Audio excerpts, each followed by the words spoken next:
never know where life will lead us or what may hinder us along the way.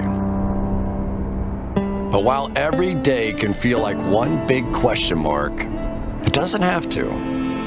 With the right insights, strategies, and solutions from Western and Southern Financial Group, together we can look ahead to leave the unknown behind. I mean, what's Pro Football Focus doing? Last week they had Brady. This week they got Brady. We're literally doing it differently from everybody else. As a matter of fact, moving forward from this point on, I will not make reference to PFF. Ready to get into it? Yeah. All right. We're going team by team. I would be very careful about slinging stuff. Am I going to get sued? You got legal on this? I like football season, all the things that go with it.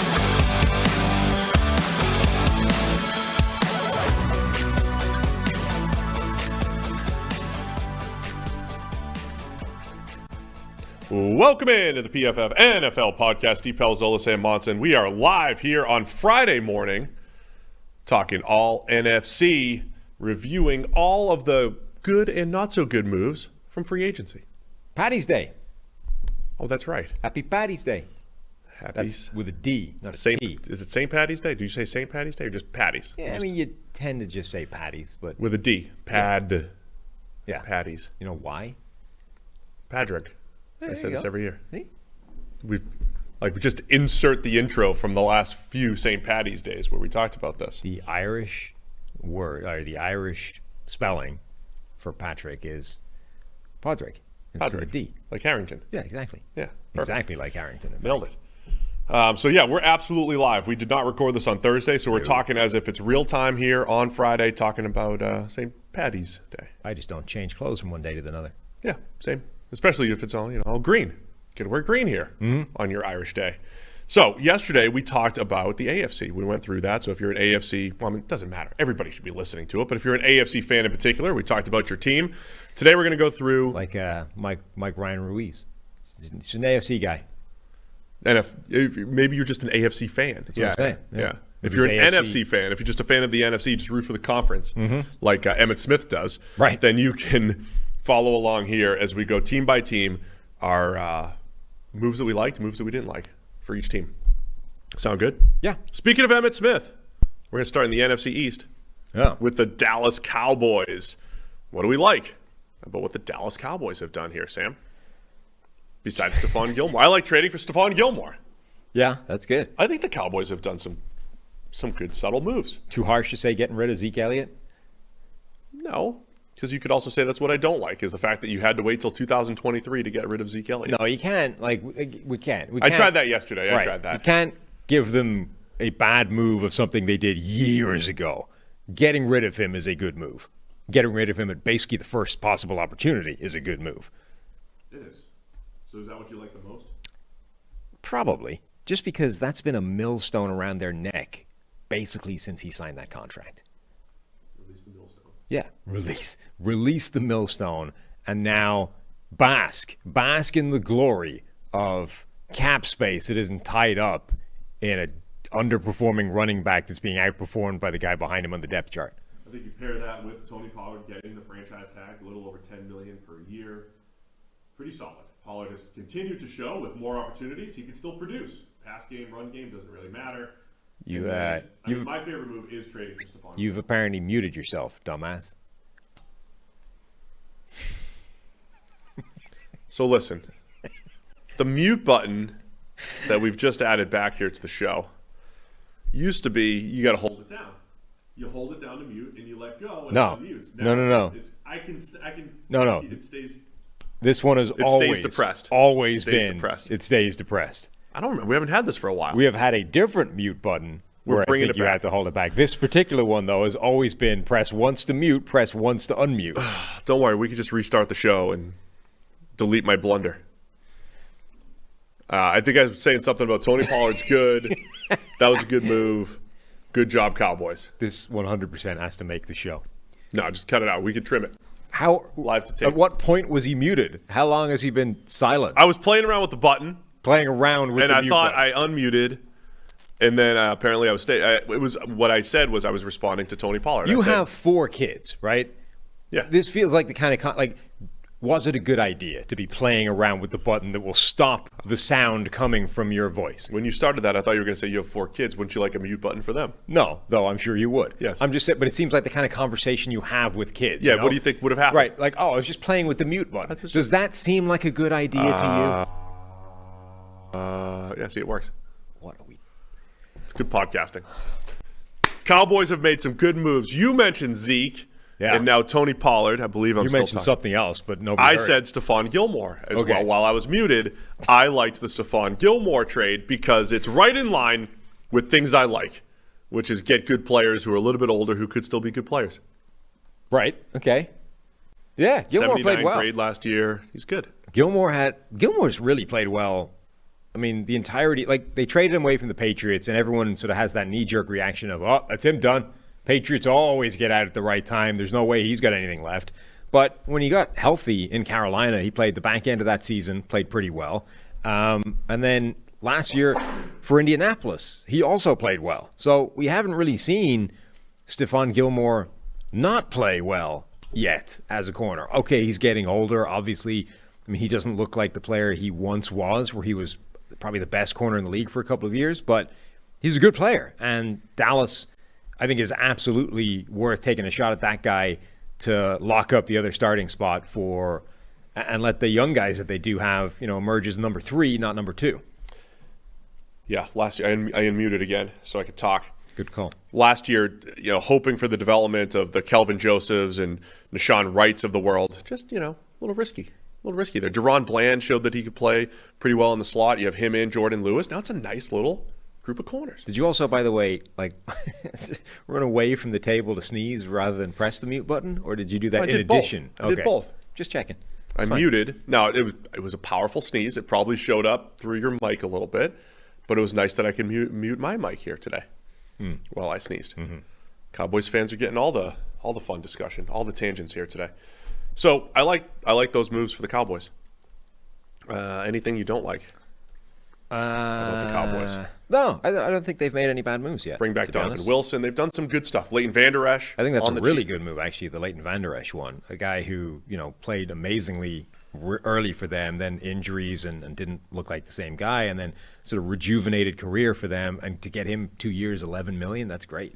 All right, so let me just, as I said on a bunch of shows yesterday, or our show yesterday for a bunch of teams, the only thing I might not like is we don't have the shiny objects yet. We don't have flashy fantasy football players who catch passes. We don't have as many of those. That is a major concern. I don't care how many of these solid moves the Cowboys make. I think their success is going to be at the mercy of their pass catchers. And Dalton Schultz is still out there unsigned. Not that he's great, but he was a solid. So he was their number 2 option last year at tight end. When this Dallas offense has looked the best is when Dalton Schultz is their number 4 option. Now you don't even have Dalton Schultz your number 4. It's CeeDee Lamb, Michael Gallup, hopefully back another year removed from the injury, is a little bit better. But playmakers, man, tight end, receiver, playmakers. These re-signings and the Stephon Gilmore trade help take care of needs going into the draft. More work to do at receiver. Yeah, I think they're projecting growth from certain players. So Jake Ferguson, a tight end, looked really good last year in a very small role as a pass catcher, a bigger role sort of overall as a second tight end. I think they're anticipating he can step up and fill the gap left by Dalton Schultz. And at wide receiver, I assume they're expecting Michael Gallup to be more like the player he was before he was injured than the player he was when he first came back. And I don't think that one in particular is an unreasonable expectation to think that Gallup will be better next year, another year removed from that injury. You've got, obviously, guys lower down, like Jalen Tolbert was a guy I liked last year in the draft. Really didn't show anything as a rookie. It's probably a bit much to expect anything from him this year, but that's a potential bonus if he does. I just think that they can be looking at this team and not unreasonably expect that group to be better than it looked last year.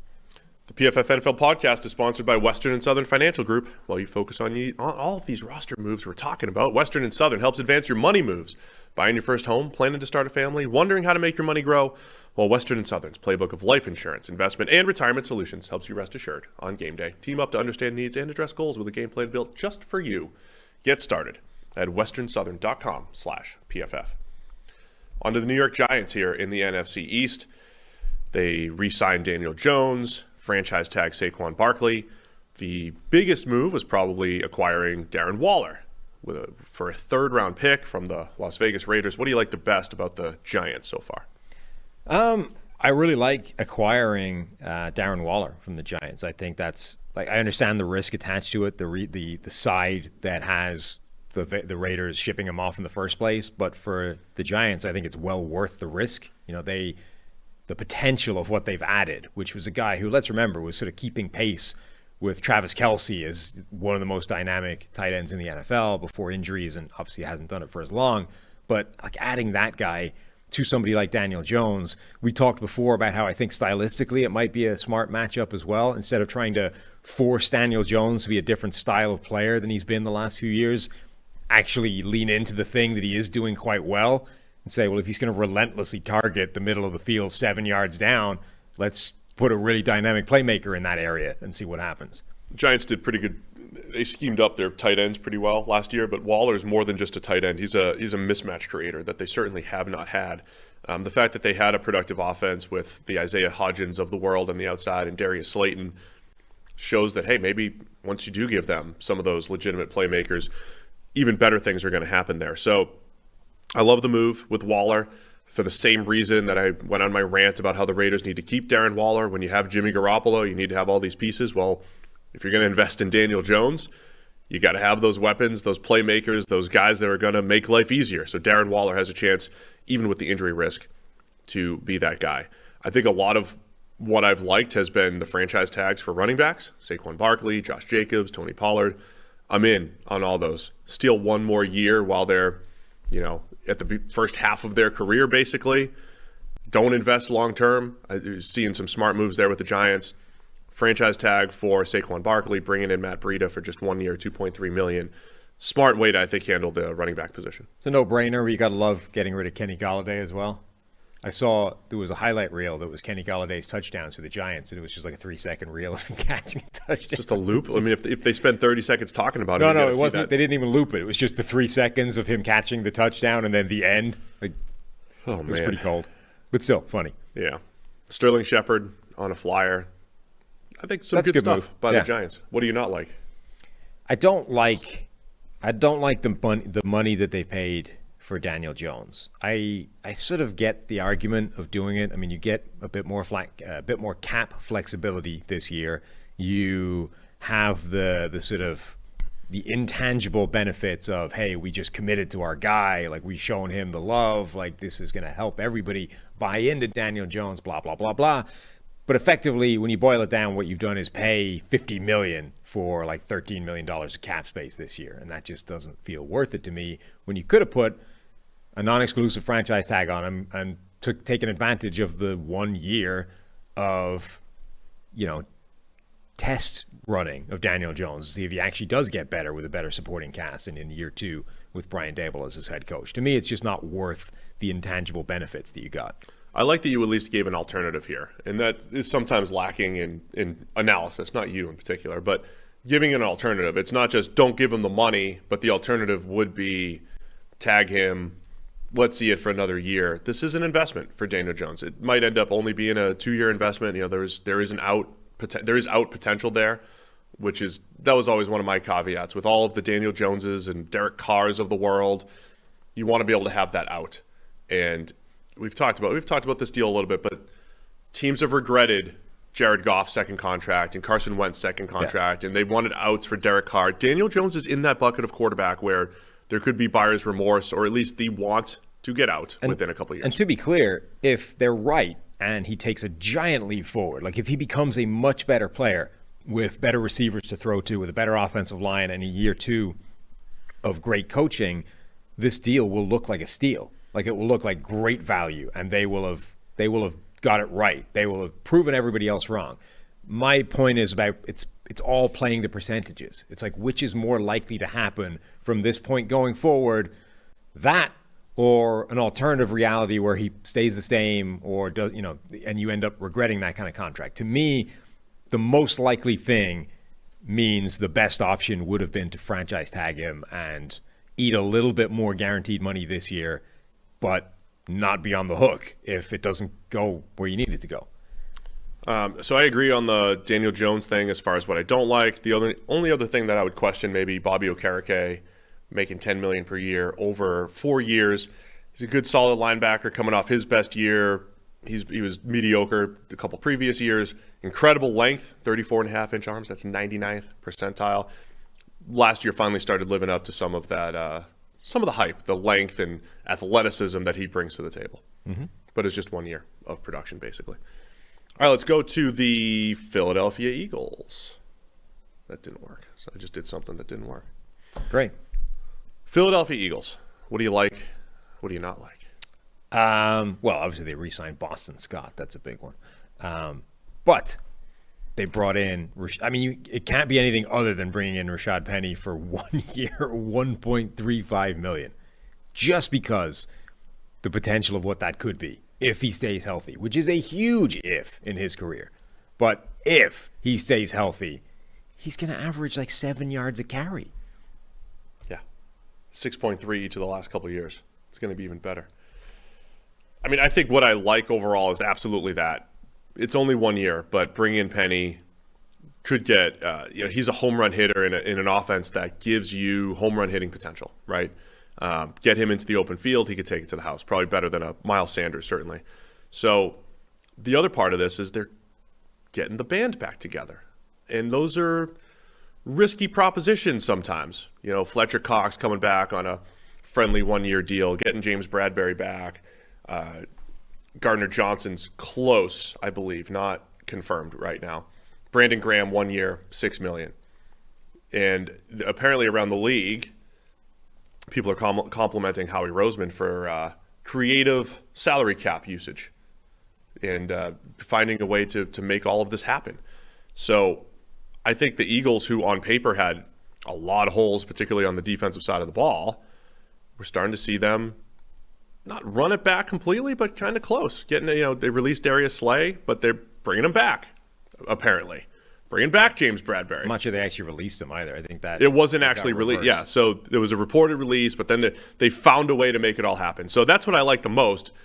Is Howie Roseman and the Eagles have found a way to keep this nucleus on defense, a big chunk of the nucleus on defense that they thought they were going to have to move on from. Yeah, I mean, if they successfully go into next year with James Bradbury and Darius Slay as their two starters again, that would be a massively unexpected and incredibly impressive achievement for them, because it looked like at least one of those guys was going to get moved on.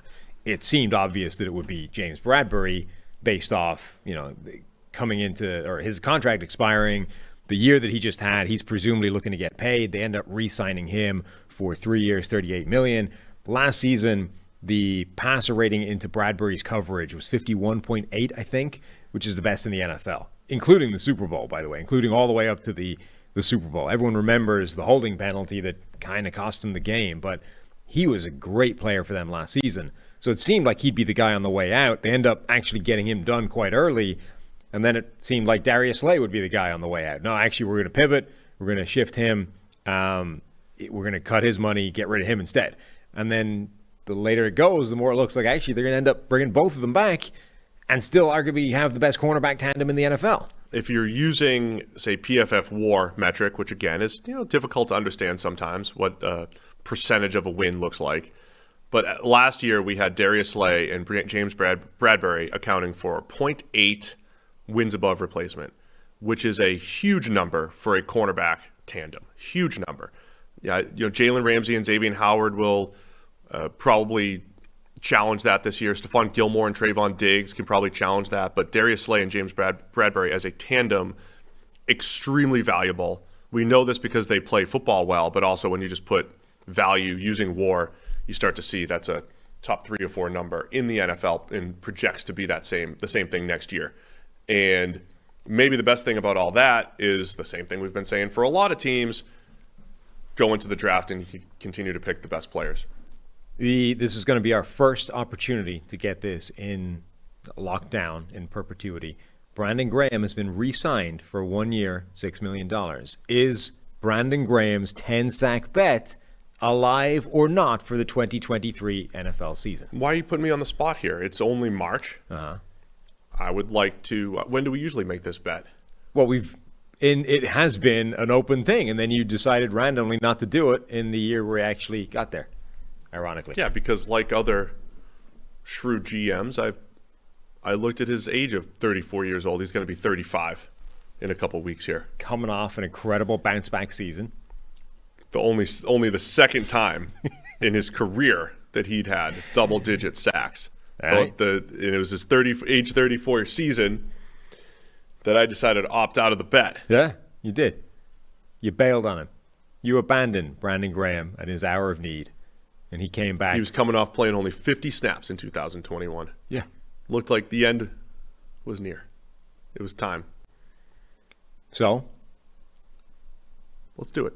It's back on. Okay. Brandon Graham back on. I'd like more time to assess, even see if he gets through training camp as a 35-year-old and all that. So the official bet, as is always the case, if Brandon Graham achieves 10 sacks in a season, I owe you lunch. If Brandon Graham does not achieve 10 sacks in the season, you owe me lunch. Yeah.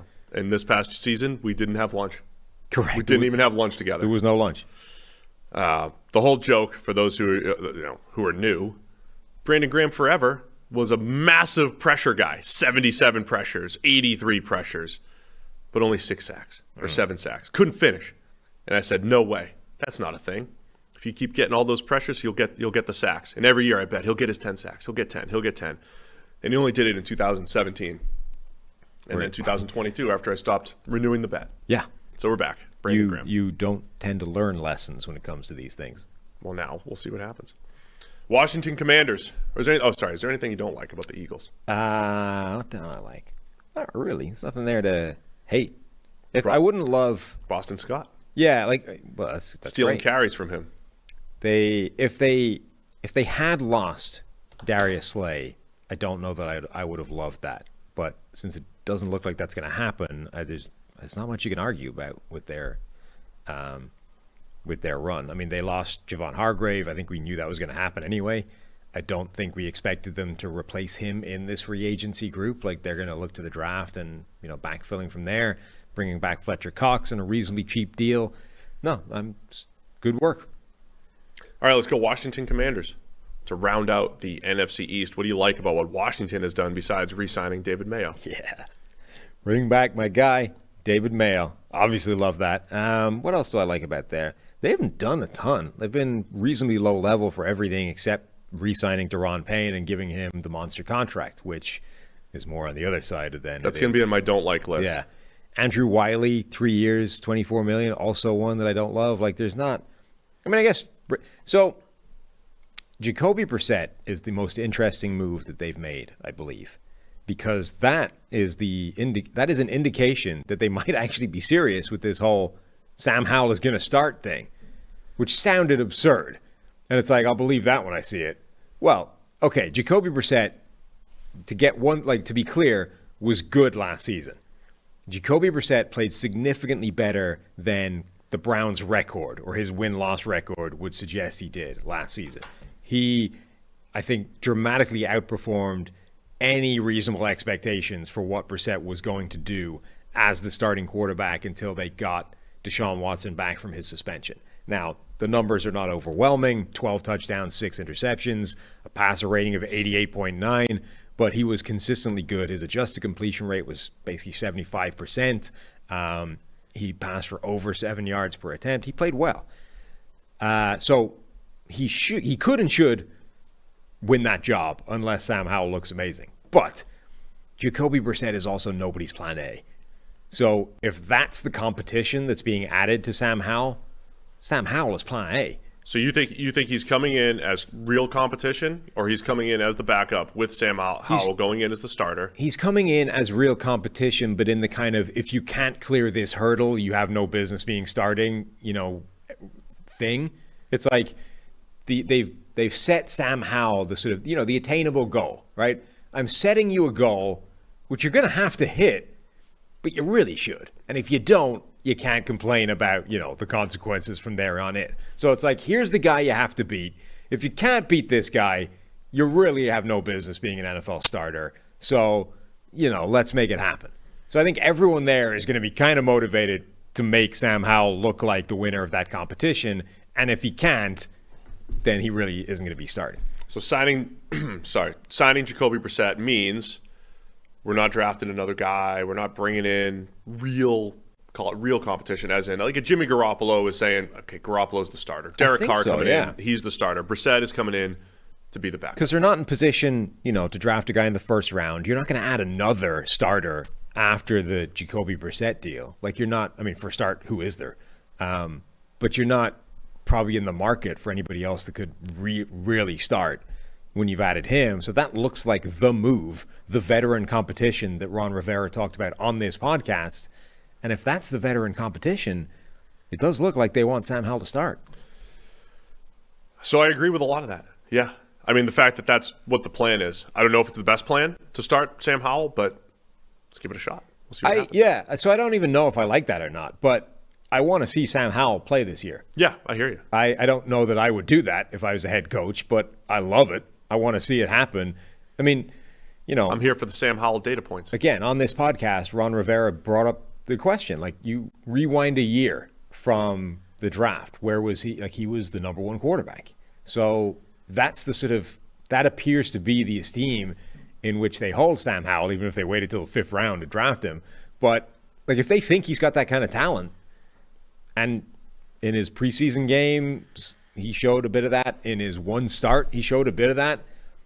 I'm just saying, I'm more intrigued with that experiment than I've been for like a lot of these quarterback rolls of the dice in recent years.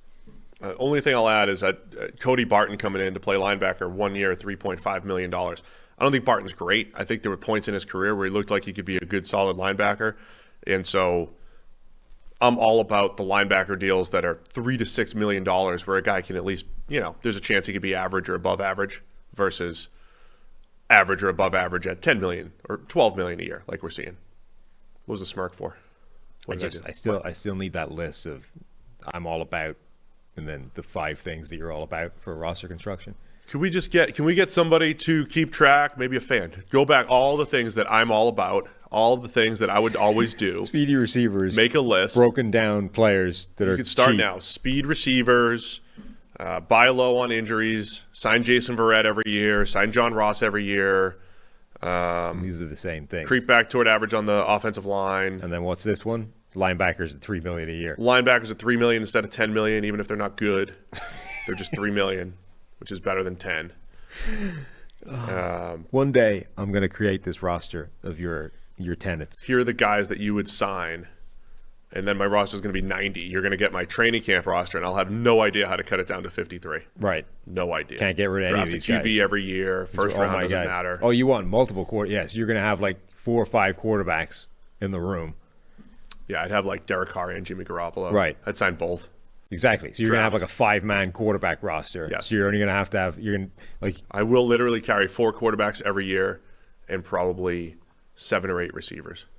That's going to restrict other positions. Yeah, I don't care severely. about like linebacker 5 and 6. Don't care. Well, everybody is going to have to play special teams. It's fine. Your star free agent signing, that guy's now on 5 special teams. We're going to kick it out of bounds.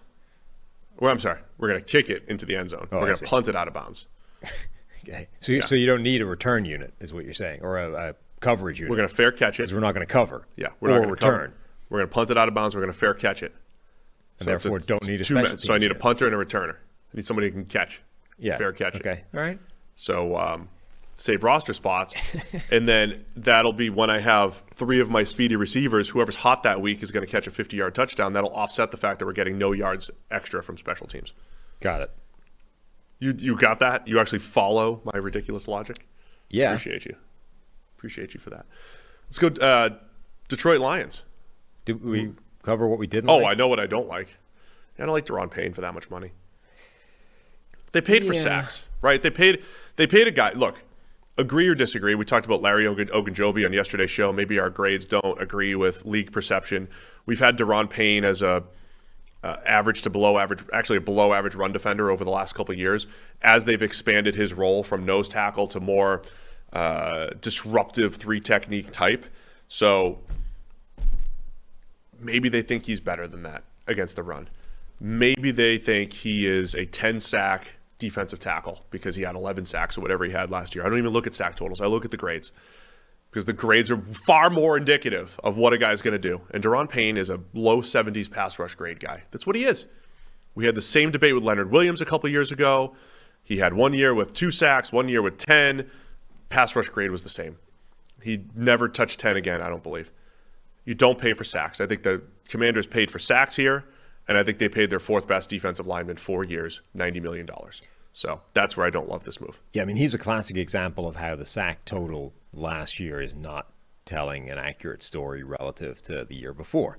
So he basically had the same season back-to-back. 47 pressures in 2021, 49 pressures in 2022, and he had a few more attempts in 2022. So what, 40-ish, 39 extra pass rushes to get those extra 2 pressures.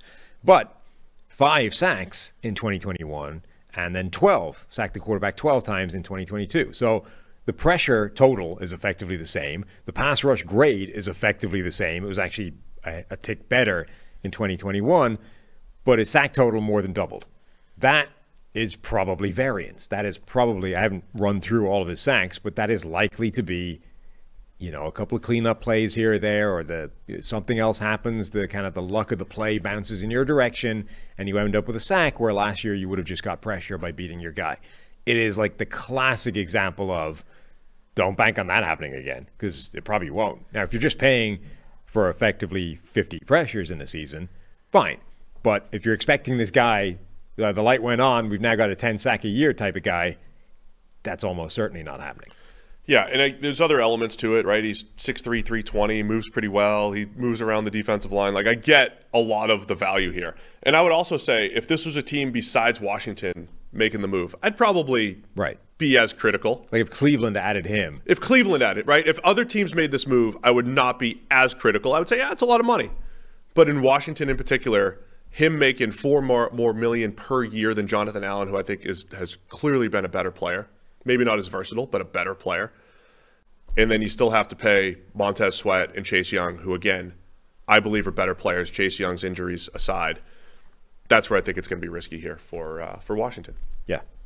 All right, now we can move on to the NFC North and the Detroit Lions. We mentioned them on 2 days ago on the show. Like a lot of what they've done. What do you like the most about what the Lions have done? I think I like the most the Emmanuel Moseley signing. If you pair that with the Cameron Sutton signing, I just like that approach really a lot. This rebuild project has been a really well executed process, which is not to say it's been perfect, because they've added corners and the corners haven't worked out so far. So rather than just say, let's start that over, let's go back to the well at that particular spot, they're trying to do it in a different way and saying, well, let's pay some guys, some veteran players who can at least raise the baseline of our coverage play so that we don't have to take the best corner on the draft at number 6 overall, right? Or, shoehorn that kind of value because we have a need. Let's get 2 guys, and if we have to go into the season with Cameron Sutton and Emmanuel Moseley playing significant snaps for us, fine. We're okay with that. Those guys are solid players. Emmanuel Moseley, the passer rating into his coverage for his entire career is like 86, or maybe it was even 82, something in the 80s. Like now the average passer rating is like 98. So he does a good job at corner, and they're getting him for $6 million next year. Cameron Sutton, 3 years, 33. Like, these are reasonable amounts of money for guys that have proven to be starting quality NFL players, and they can still go and add somebody in the draft, but they no longer need to chase it as a desperation move for a rookie that might end up just repeating the Jeffrey Okudah cycle and not actually being good. I agree with you there, because something I would always do is buy low on injured corners like Emmanuel Moseley, guys coming off injuries. That's already on the list. We got that. It's on the list. So I like that. Those are good things. We mentioned how this, you mentioned, they don't have to force a cornerback, but they're still in the market for a cornerback in the first round, either at 6 or 18, but it's probably more palatable at 18 or via a trade down where, look, Moseley on 1 year is certainly not keeping them from drafting a corner. You always need that depth. But it's just good to fill some of those needs in free agency. So I love that. I think it's also solid bringing in David Montgomery. They created, maybe he could break the great Jamal Williams touchdown record because, Jamal Williams is the best running back in Lions history, but Montgomery, similar type of player, short yardage, not going to create explosive plays, but will take what's there. And 3 years, $18 million is, a reasonable deal for a running back. Yeah, it's fine. If I was forced to pick one, I'm not saying it's my favorite, but right. If I was forced to pick a move I didn't like, I think I would go with the David Montgomery one, just because he's limited enough that I just don't think you need to commit veteran money to that.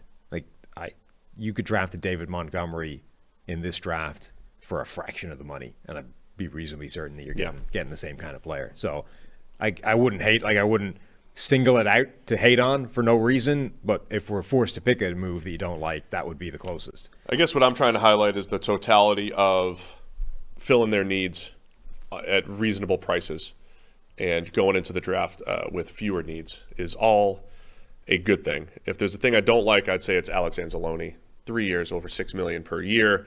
I know they like him, familiar with him, and all that stuff. Grades don't love him, and just another one of those discrepancies between our production numbers and what a team sees in their players, which is all fine, but I have to say I don't love it.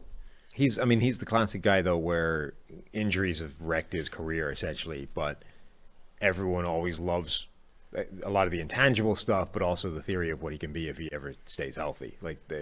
He's a guy that seems to perpetually kind of get brought back for the potential of, if he can finally stay healthy and keep it together for a while, he's a better player than we've seen. I love that he's over 3,000 NFL snaps now, well into his career, but over 3,000 snaps at one point. Like coming out of college in like a 5-year career, he had about 900 snaps or something ridiculous. Yeah. He had a ton of injuries at Florida, but go Gators. I realized I went out of order. I forgot the Bears, but for the Lions, what do you not like? Is it David Montgomery? Yeah, like I said, if I was forced to pick one, that would be the move that I don't like. I said Anzalone. Let's go to the Bears. Out of order here. I apologize for the lack of alphabetizing the NFC North. Shocking. But the Bears, what do we like about what the Bears have done? My favorite move is TJ Edwards for a steal. 3 years, $19.5 million for Edwards, who, look, I love him as a story generally. A guy that graded incredibly well in college, particularly in coverage. Went undrafted because he's not big, he's not fast, he has marginal NFL tools, he's got stumpy little arms. Like, there's not a lot to like from a, look at this guy in shorts type of perspective. But he's just always played well. So graded well in college. Then his first gig in the NFL is effectively, right, you're the special teams guy. Go out there and do your thing in special teams. Graded really well in special teams. And then it's like, okay, now you can be kind of role player on defense. You can get a few hundred snaps. So preseason. Show that you belong in preseason. Always graded well in preseason. And then it's become the role player on defense. You're going to get a couple of hundred snaps. Show that you can do something. Did well there. Finally earned a starting job. Graded really well as a starter. So he's just always performed well. The classic example of like better football player than athlete. And to add him to the team for that kind of price, I think is a great bargain signing. And now he gets to play next to Tremaine Edmonds, who is the literal opposite of everything that you just described. Right. Other than last year is like the antithesis of that player. The better athlete. I'm thinking more just player. Athletically first. But yeah, Tremaine Edmonds was an underachiever from a production standpoint, maybe put into more challenging roles than TJ Edwards, but ran a 4.5, right? 86th percentile 40-yard dash, 99th percentile arm length at linebacker, 34.5, whereas Edwards, as you mentioned, the stumpy little arms. Incredible athlete that is Tremaine Edmonds. And we get they're playing different positions, but they're both linebackers playing next to each other. A little A/B analysis for what the unathletic guy does against the built-in-a-lab linebacker. But clearly the Bears needed to overhaul their linebacking core, and they did that.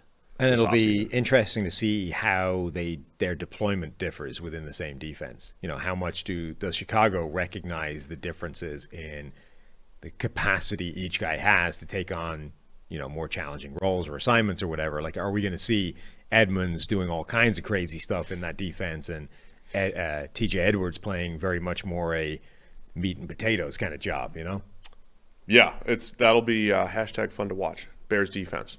Now, I know what you don't like potentially is the not touching the defensive line yet, but I still like, I like the trade down from 1, if that counts. Sure. Adding DJ Moore. That's their best move is adding DJ Moore. Adding DJ Moore when you You fill a huge need with the potential number one wide receiver.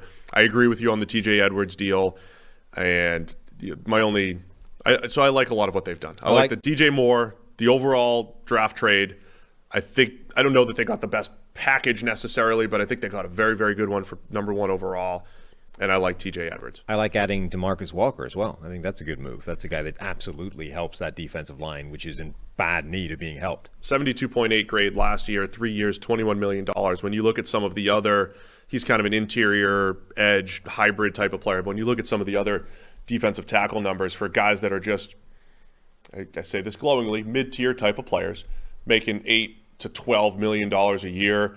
Maybe Walker ends up on the steal side of that from a financial standpoint, especially he's like the clear best player on the defensive line right now for Chicago. So what do you not like about the Bears? I mean, I don't like the Edmonds deal.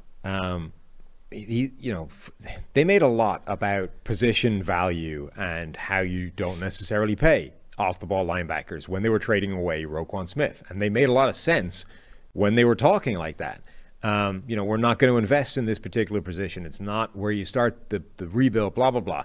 They made a lot about that. And to then turn around and effectively give that contract to Tremaine Edmonds, albeit whilst getting the second-round pick in trade, and I guess if you wanted to really argue it, you could say the combination of Edwards and Edmonds, money-wise, is probably about what Roquan Smith was getting. But to sort of say, to make a big deal out of, no, the reason we're not giving him this money is because he plays off-the-ball linebacker. That's not where you gain the edge in today's NFL. That's not where you invest, blah, blah, blah, blah, blah. And then effectively a few months later go, yeah, only joking. Did they trade? Did they say that, though? Yes. Okay. They made Ryan Poles made quite a big deal out of the position value element. Because I did not know that was Roquan Smith. To then turn around and do it. And I think he was right. Like, the stuff he was saying, I think, was correct. But to then turn around and add Tremaine Edmonds, who, like, independent of the fact that we are judging this guy, like, if they get the player from last year through the entirety of this 4-year contract, that's worth it. Sure. That's a huge departure over what he's been for the rest of his NFL career. Now, it's always difficult to judge, did we get a guy who took a few years to adjust to the NFL, and finally the light went on, right? Or did the light go on because this is the year he's about to head into free agency and get a giant payday, and, or was it just a variant thing? Like, coverage went from his coverage grades in his NFL career, 55, 52, 44, 37. So not only do they all stink, but they're heading in the wrong direction. And then 88.1. Now, we know coverage is a weirdly variant, all over the place kind of thing. So in addition to the paying for the payday thing, was that just random? Like, this 1 year, he had a great year in coverage, and next year it'll go back to being 50. I just think there's so many reasons to be a little bit leery over Tremaine Edmonds going forward, and instead they committed big money to him when they had. I mean, the defense needs a lot. I think if you do include the Roquan Smith move, and you do want to look at it as one big move, the fact that they got a second rounder and a fifth rounder for Roquan Smith, and then maybe even spent the same money on Tremaine Edmonds, who, let's say, is an equivalent type of player. An equivalent type of player in that they've both been living off of first-round potential. Their actual production has maybe not matched up to that. I think if you look at it through that lens, it makes it look better. Like, we actually got a couple draft picks and got a comparable player at a cheaper price. But to your point, a lot of the value in using free agency is paying a little extra for certainty. Is paying a little bit extra to know that you're getting, say, with Orlando Brown, you get a pretty good consistent track record of what you're getting at tackle. Pretty consistent track record of what you're going to get for defensive linemen. You get less of that at linebacker. So you end up paying for more uncertainty than you would like. I think that's part of what you're getting at there, is the fluctuation in performance with Tremaine Edmonds. It's uncertainty for 4 years, $72 million. The high-end potential, though, is absolutely there. So I'll agree with you as far as what I don't like there with the Bears and Tremaine Edmonds. Let's go to the Green Bay Packers. Do we get a cricket sound? Keyshawn Nixon's back. 1 year, $4 million. He's a corner who's really just a kick returner who's awesome. Yes. And they've re-signed Tyler Davis at tight end. All-Pro kick returner, right? I don't know. We definitely made PFF's All-Pro team. I don't remember if you made the official one. Most all-pro teams, they do the offense, they do the defense, and I stopped reading. That's pretty disrespectful to the special teams players. Yeah, I disrespect special teams openly. Openly disrespect. I just told you my team building. Fair catch everything. Wow. Yes. All right. Sorry. Not to, So I this is shouldn't where- have disrespected. So the Packers haven't done a whole lot. Well, this is where we get into dangerous waters with our pre-recording by a day. Because by now, Aaron Rodgers could well be a New York Jet, It's true. which would be a huge move for them. As of Thursday, Packers. 12:50 Eastern, Packers haven't done a whole lot. No. But Let's pretend that they traded. Well, let's do no, one no, segment no. where they traded Rodgers. No. Here's what we do.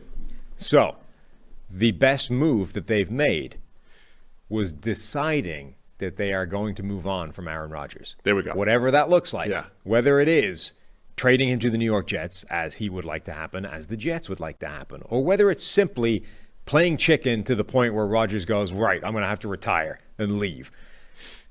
Deciding, making that decision, doing the thing again, the Brett Favre cycle, where they go, no, enough, not having it, take all the time in the retreat you want, go to the jungle, go drink ayahuasca, I don't care anymore, we're out of this, we've had enough, time is done, we're not signing Randall Cobb again, we're out, we're moving on to Jordan Love next year, do whatever you need to do.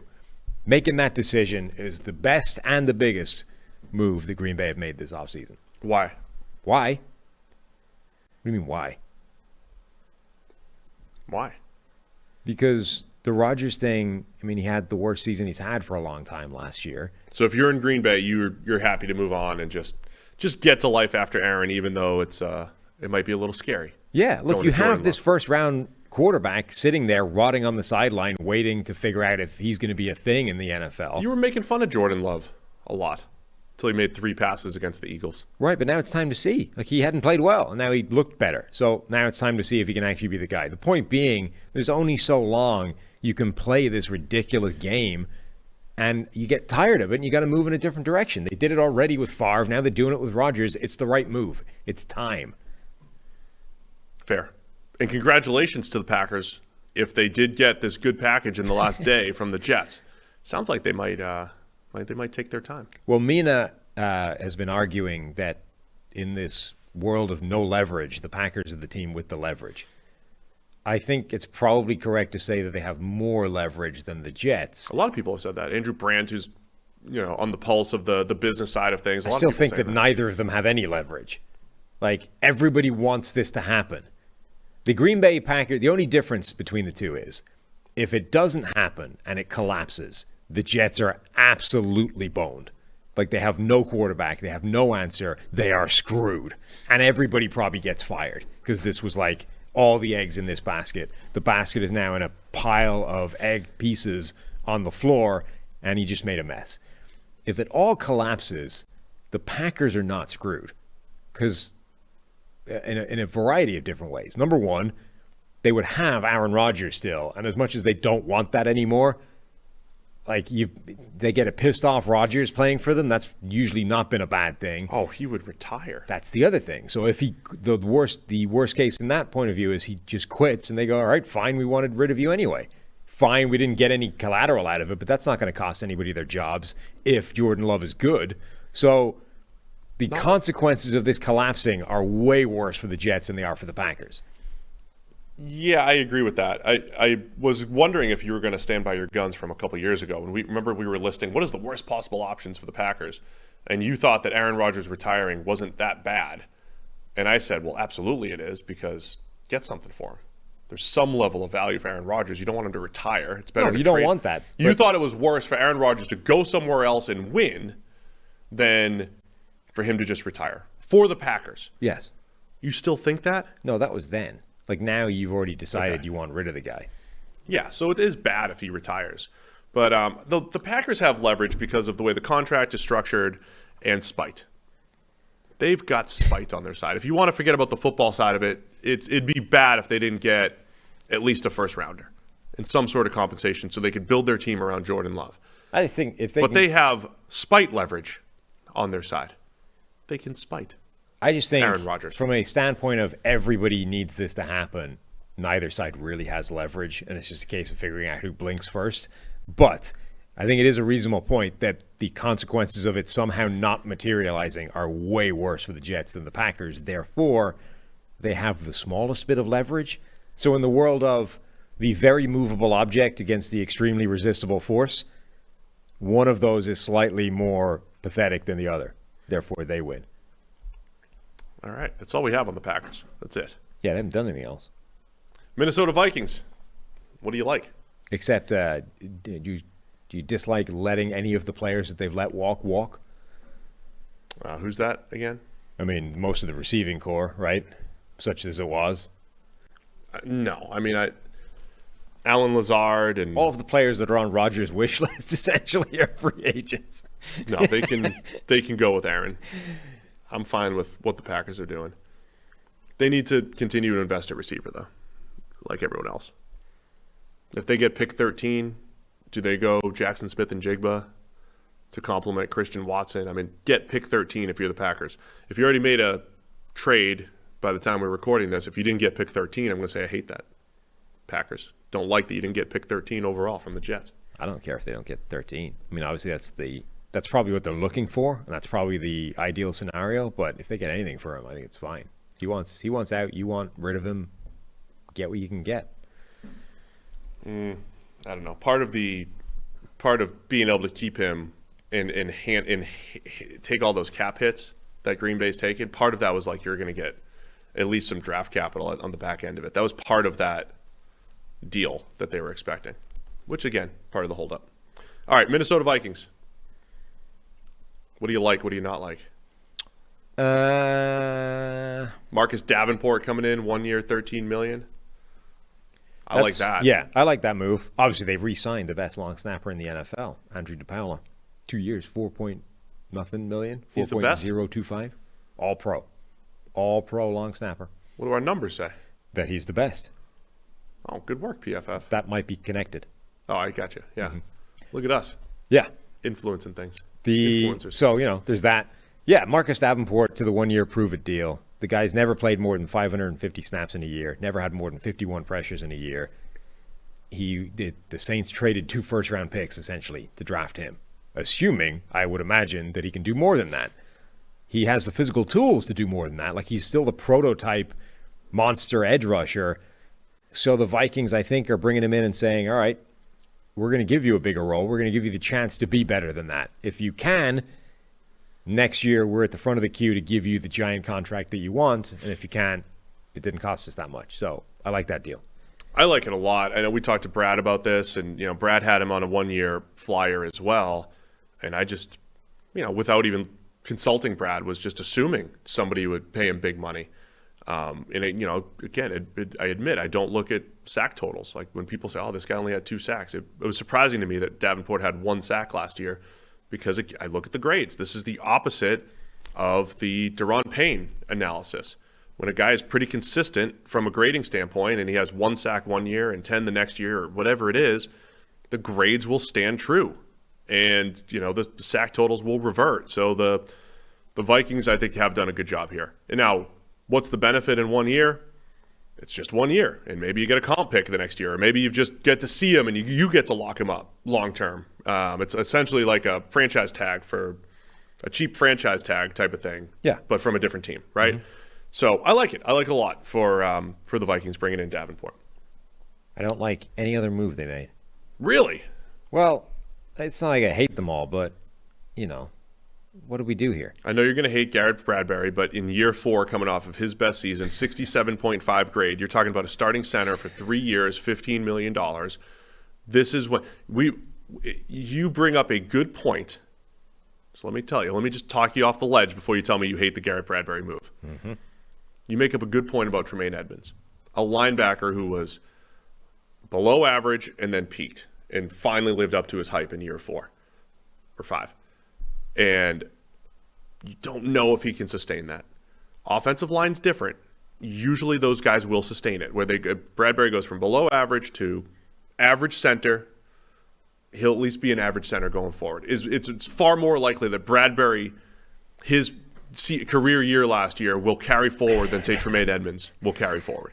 And if you get average center play at $5 million per year, that's solid. I mean, I would argue that you're getting what you pay for here. Like, you have signed a guy on a pretty cheap deal because he's not a good player, and you're going to get a not a good player for not a large amount of money. That's fine, but I would probably look to go elsewhere with my money.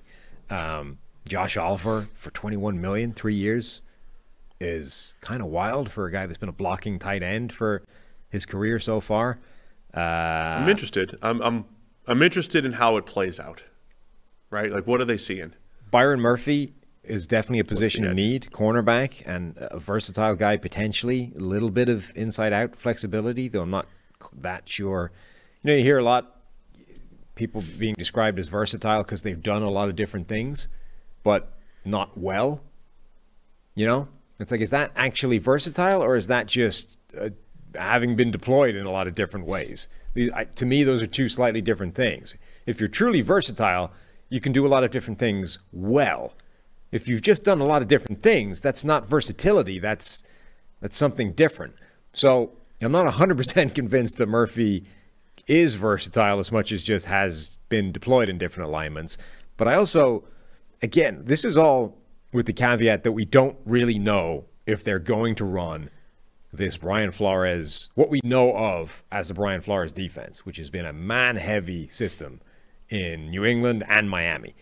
If they're running that, I don't really see that Byron Murphy fits, because he's not a man cover corner. He is a zone specialist and probably a slot zone specialist. If you look at his career, he almost has the same number of coverage snaps as an outside corner as he does in the slot. It's both in the 900s. Mm-hmm. He's a 20th percentile outside corner from a coverage grade standpoint in a 50th percentile slot corner. So is that versatility, or is that just they've played him in both those spots? In a lot of those outside corner snaps were early in his career, and they said, "No, you're a slot," and he, was much better there. I was actually surprised his single coverage versus zone coverage splits are similar. He's kind of middle of the pack in both, but he's not a guy that you're going out of your way to say go play one-on-one, either outside or in the slot. So I think he's a good solid player, and I think they have some caveats in this contract based off of his injuries. Yeah, I mean, they needed to add bodies to the secondary. They released Cameron Dantzler. Patrick Peterson has left. They don't have much back there. So bodies needed to be added to this group. It's just a question of, is that a good fit for what they're doing? At the very minimum, I think you have to say, not sure. Yeah, so on my don't like list, I would probably go with Josh Oliver at tight end, just because it's 3 years, $21 million. He's certainly a tight end too, behind TJ Hawkinson, and he's a good run blocker, like you said. I thought he could be more of a receiver coming out when he out of San Jose State. We'll see. It is. I'm just always fascinated by what Kwesi's doing up there in Minnesota, because we just know he's probably gonna take a different approach than others. So I'm just interested in seeing what they value and what he values and the moves that they make. So Madison for 2 years, $7 million is an interesting move as well. If Dalvin Cook is not traded, which has been talked about basically through the entirety of this free agent process so far, but if they've deliberately kind of kept that duo intact, that's a curious move. Like, whatever about paying starting running backs veteran money, it kind of feels like backups, you really should just be cycling through first contract rookies for pennies on the dollar. That's Alexander Madison. By the way, it's a lot easier to follow along if you're using our free agency tracker over at PFF.com. That's what I use. We list all the moves, sort them by team. You get to see everything all in one place. Makes it a lot easier. So turn in your chapter book to the Atlanta Falcons. Everybody following along here? Turn in your book to the Atlanta Falcons.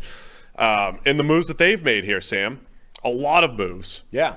Re-signing Chris Lindstrom was the first thing. 5 years, $105 million in a market-resetting deal for guards. What do you like the most about what the Falcons have done? I think my favorite move is bringing back Caleb McGarry on what is actually quite a cheap deal. So Caleb McGarry has a career year last season. What is he, a second-round pick at tackle for them? He was Wasn't he the second? Pick 31 or something. Oh, in a weird year where there was But he was the second pick after Lindstrom, wasn't he? They traded back into the first to get him. Okay. That's what happened, yes. So they're high draft pick, but a guy that hadn't really panned out You for could them. say first rounder, I'm right. No. A high draft pick, whilst they hadn't really panned out. Round 1, selection 31. Until last year, where he had a career year, 86.6 PFF grade. That's a jump of 20 points over the best season he'd had before that. Run blocking was off the charts, went up to 91.6. Pass blocking was better, still not great. 66.9 as a pass blocker, gave up 6 sacks. That's fine, but not necessarily what you want to be paying giant money for. You are describing right tackle Garrett Bradbury. No. Show me Garrett Bradbury's 91 run blocking grade. Okay, maybe McGarry's peak in year 4 was a little bit better. A little bit better? A little bit. Significantly better. That's an absurd comparison you just made. It's a 1-year breakout after being a negative WAR player for but 3. But the breakout, he was adding negative wins, but he was below replacement level player for 3 years. Garrett Bradbury went from you at center to a below average player. My pad level is excellent No, it's not. at the pivot. Your pad level is atrocious at all times because you're 9 foot tall. Garrett Bradbury went from a below replacement level player to a below average player in his breakout season. Like, that's his breakout. Caleb McGarry went from an average player, maybe below average, to good, who was a little bit above average as a pass blocker. But the point being, the one team that fits the best for is Atlanta, who had the most run-heavy offense in the league last year, the only team in the league to call runs on more passes or more plays than they call pass plays. Chicago would be the only other one that made any kind of sense given the offense they're probably going to be running, but Atlanta's the fit, right? They let him hit the market. They let him test it. They let him go and see if he's going to get a monster payday from somebody. Nobody bit. Everybody understood, okay, this is not an amazing player we're looking at here. This is a guy who's okay as a pass blocker and really good as a run blocker. We're not doing that. So they let him test the market. They let the price come down, and then they signed a guy who had a great year for them last year at a reasonable deal. Slightly better version of Garrett Bradbury, who you hate. So you like McGarry. That's fine. What else do I think I like David Onyemata, 3 years, $24.5 million. Good, solid player. That's the market rate, $8 million. Better than 10 or 12 that some of the other guys are getting. Better than 17 that Draymond Jones got, even though Onyemata is older. I think that was fine. The totality of what Atlanta has done is interesting because they had a lot of money to spend, and they've spent. Jesse Bates comes in at safety. He's the biggest splash move other than re-signing Chris Lindstrom. I'm curious what this is going to feel like if you're a Falcons fan, right? Because you're looking at the team last year, and they were sneaky competitive, and they did some nice things, and they dropped off to pretty much what they should have been at the end of last year. And what you've done this offseason is bring back Lindstrom and bring back McGarry. And, you bring in one interior defensive lineman like Onyemata, who's, he's solid. The biggest splash play is a safety in Jesse Bates. You bring back Lorenzo Carter at edge. You trade for a Jonnu Smith. It's just a whole bunch of smaller moves for a lot of money where I don't know if they're moving the needle a ton, but it is upping the overall competitiveness of the roster, and that was needed this offseason. My criticism would be not any one particular move. It's back to position value. Like, they've spent a lot. This was a team that needed a lot of help. So they could have thrown a dartboard at a position list and hit a position that would have upgraded the team. They needed everything, essentially. So you can't really criticize any of the players they brought in because they're all going to upgrade what they had because what they had was so bad. But when you look at the money they spent, it's like you're committing this volume of money to a guard, a safety, a right tackle, an off-the-ball linebacker, a backup quarterback. Like, we're not ticking off the high-prize position values here, and those are still areas of need and still need work. So, I think when you just sort of, I don't know, if you're starting from such a low ebb, it feels like the correct way of doing that would be, if we're going to commit big-ticket dollar values, let's try and mesh them up with the players that fit the most valuable positions. They've gone like almost the opposite way and instead targeted, the lowest value positions. Yeah, I think that's going to be the thing I don't like is there's a lot of money spent there to just kind of maintain and add a little bit. It's kind of like your criticism of the Broncos. I think they got better. It's just the value. It's just at the offensive line when there's more to do. I've said more to do, which is understood coming out of here, but there's still more to do in Atlanta. I think it's a slightly different dynamic than Denver. Like, my problem with Denver's spending was simply the value of the upgrade that you got, or the cost that it was to get that much incrementally better. For Atlanta, I think specifically, it's not so much the cost, because I think they had that cost, they had that money to spend. It's the position value of the players you brought in. So it's, you have gotten better. It cost you a lot of money to get better. You had that money to spend, so that part I don't really care about. It's more, you still have like the high value positions to get better at, and those are going to cost as well, because those are the high value positions. And now you've kind of spent that money on guards and safeties. You know, it's just, that doesn't feel like the most efficient way of doing this. All right, let's go to the Carolina Panthers. Anything you like? Bradley Bozeman. They cut Pat Elflein and re-signed Bradley Bozeman, which was the correct order of those centers that they had to come in and, you know, play and revamp this offensive line. Bozeman was always a better center. They've realized that. So Elflein's gone. Bozeman's back. 3 years, $18 million. Now that is your $6 million for a capable, starting, good, marginally good center. That is the Bradbury deal for a player that's actually going to justify it. Bozeman had a grade a tick below Bradbury last year, but that's fine. I get your points. And before that? No, he's better. Yeah. He was better before last season. Mm-hmm. Yeah, Bozeman's a good solid deal at $6 million a year. I like Von Bell coming in, 3 years, $22.5 is reasonable for box type of safety that you can move around. I like Von Bell there. You got some versatility now with Von Bell and Frankie Louvu and Jeremy Chin, all sorts of not completely positionless defense, but some versatile players there on the back end for the Panthers. I like that quite a bit. Real versatility. They're all good at multiple roles. Yes. They're able to handle these multiple roles. On the don't like list, so do you put the trade up in there at all as a good move? You could. Going to get number one? Yeah.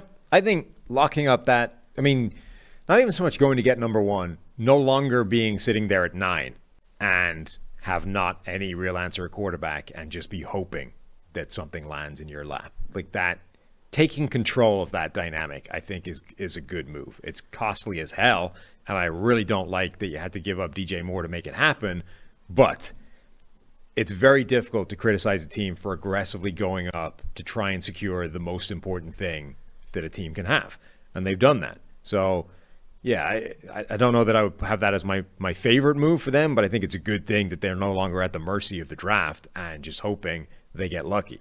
And because they've added, a Von Bell in the secondary and everything, there's not a whole lot of positions to fill on the defensive side of the ball. Remember, a couple of years ago, they spent all their draft picks on the defensive side. They still have a couple of those guys running around. So the next step is going to be the offensive line is okay. It's improved, but still just okay. Losing DJ Moore, you're going to need more playmakers there. They bring in Hayden Hurst, 3 years, a little over $7 million. It's all right. A year. Over $7 million per year. Sorry, 7.5. So it's all right. It's all right. You need more playmakers for whoever you decide to draft. Yeah, at number one overall. I kind of like bringing in Andy Dalton as well. 2 years, $11 million. I think that adds some contingency, flexibility, the potential to sit a guy for a while if you think that needs to happen with your first round pick, whoever you're taking. I just think you get more options with Andy Dalton there. Also, can't hurt to have a guy like that, in the QB room. And unlike previous players where I've criticized for that, like at least you can start Andy Dalton and it not be a problem. Yeah. I didn't love the Shai Tuttle deal. He's 3 years, $19.5 million. As I'm looking at it using PFF IQ, kind of the going rate for the value that Shai Tuttle brings to the table, which is, forgive me for using WAR numbers, 0.05 WAR, which is average, dead smack average for a defensive tackle. you're kind of paying $6.5 million for that across the league. Guys like Harrison Phillips and Roy Robertson Harris. I keep saying Harrison because Harrison. Roy Robertson Harris, Justin Jones, DeQuan Jones. That's kind of what those guys make. So maybe I get it as far as Shai Tuttle goes. I just don't love all the defensive tackles. Draft a couple guys. Yeah. I don't. 4 years, $25 million for Miles Sanders is a deal that I wouldn't have done. I mean, Miles Sanders is the classic running back that you can get in the third round this year. Do that instead.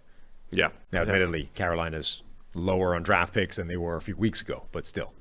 The one thing I'm wondering, though, not that I would, your point's absolutely taken on Miles Sanders. Are they going to be drafting Anthony Richardson and building their run game and needing multiple backs? And the same way Miles Sanders was a beneficiary, but also a bit of a catalyst, for the Eagles' run game. He becomes that guy with a running quarterback potentially. He was a third-round pick, right, Miles Sanders? Yeah, I believe so. So you're basically multiplying his rookie contract by 5 to have him on the second contract. Like if you're, again, 5x. Get the next Miles Sanders. Yes. Use my draft Just model. Find third-round pick, grab your favorite running back. He's your guy. Yeah, I get you. I'm on board.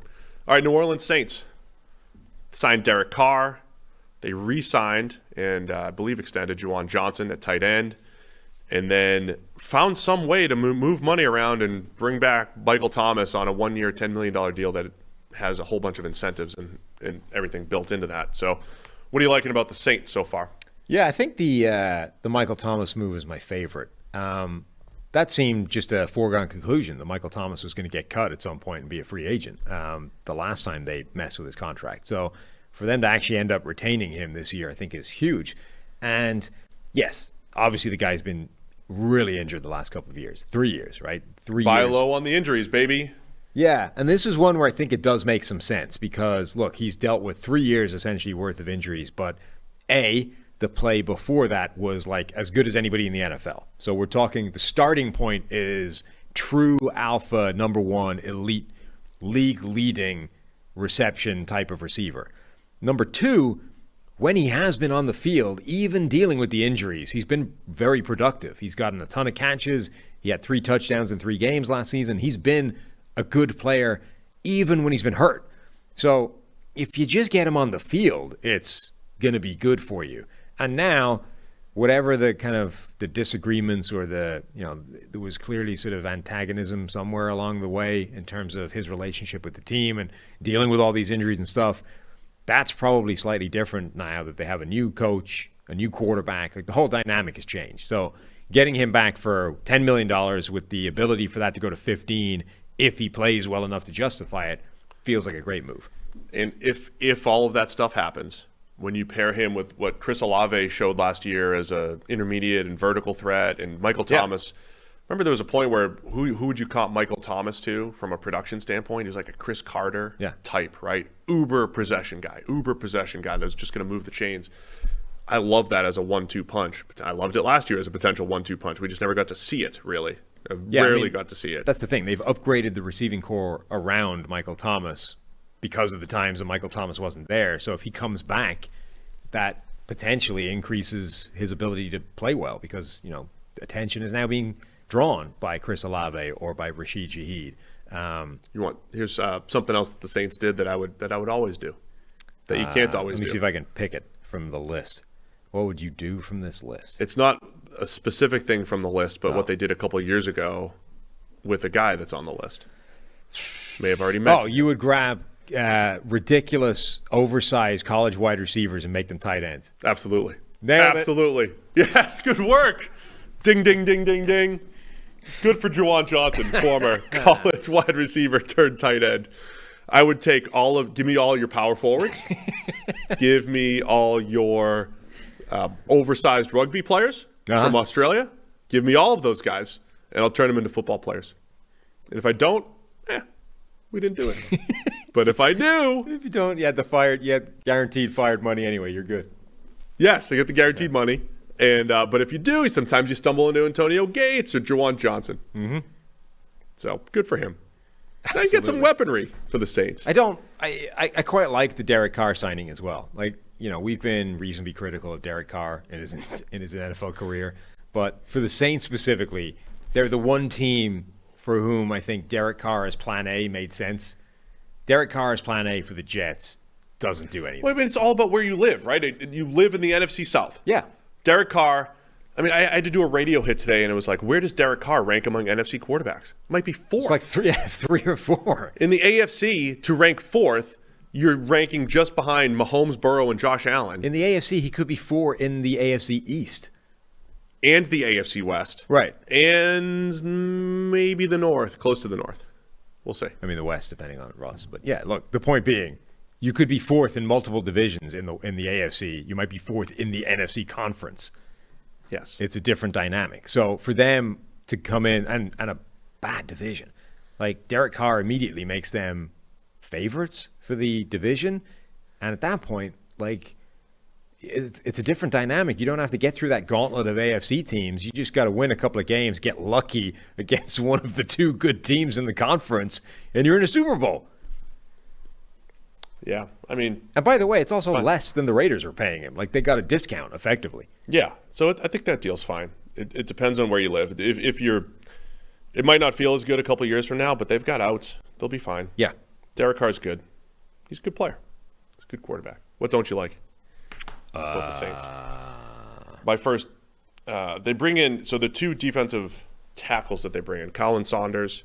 3 years up to $14.5 million, so we don't know exactly. And then Nathan Shepard, 3 years, $15 million.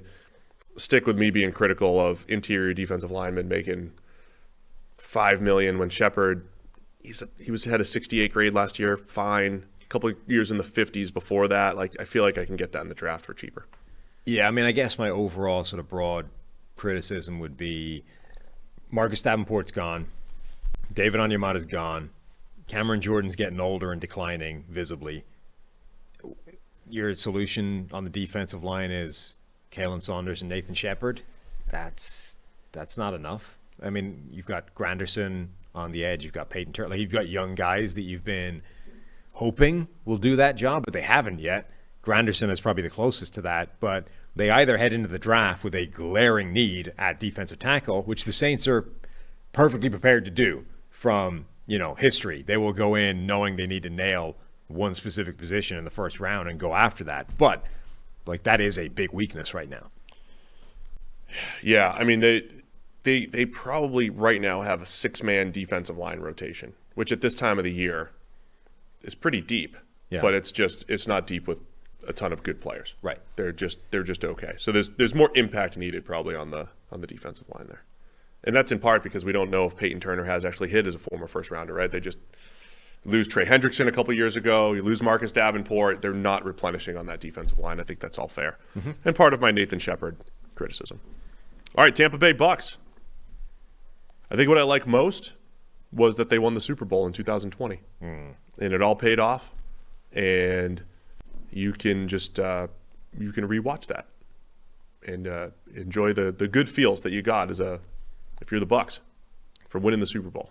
Okay. It's going to be tough to get back. Yeah. My favorite move, I think, is re-signing Levante David for $7 million this year. He's still good. Really good, in fact. Yeah, it's just, I mean, it's a 1-year, $7 million deal. I think the Bucks are in rebuild mode, so I don't know what you get out of that. Yeah, they signed Baker Mayfield as a bridge quarterback. Would I always do that? Would I always sign Baker Mayfield as a bridge quarterback? Maybe.